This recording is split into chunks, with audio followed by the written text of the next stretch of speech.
বুঝছেন? বিয়ে করার যেমন সময় কোনো মেয়ে আমার পছন্দ করে না।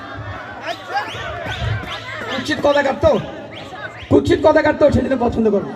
তো যাই হোক, এদিকে বয়সও বেড়ে যাচ্ছে, কি করব? পরে যাই হোক, আমাদের মুরব্বীরা যারা আছেন তারা নিয়ে একটা মেয়ে দেখতে গেলেন আমাকে নিয়ে।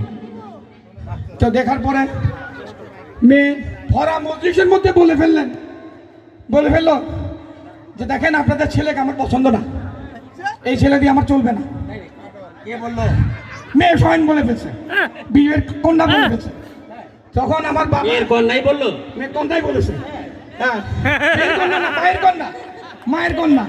বেস্ট বেস্ট, এটা best best jokes of the jokes.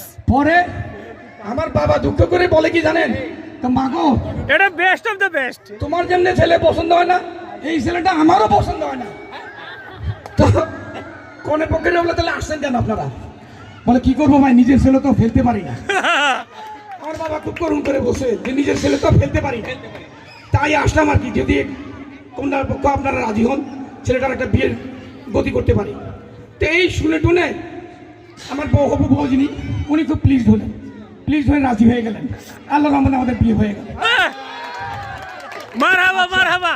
বিয়ের পরে দেখি কি, বউ একটা পুরা সংবিধান, 19 থেকে 20 হলেই পা থেকে চুল খসেই বলে লঙ্ঘন করছো, কয় সংবিধান লঙ্ঘন করছে। এখন এই লঙ্ঘনের পাল্লায় আছে, যার জন্য আজকে লাল গেঞ্জি পরে আসছে। বুঝছেন? আপনারা সবাই সবুজ গেঞ্জি, মানে অটো লাল কাট। দেখেন কারো এরকম লাল গেঞ্জি নাই আমার মতো।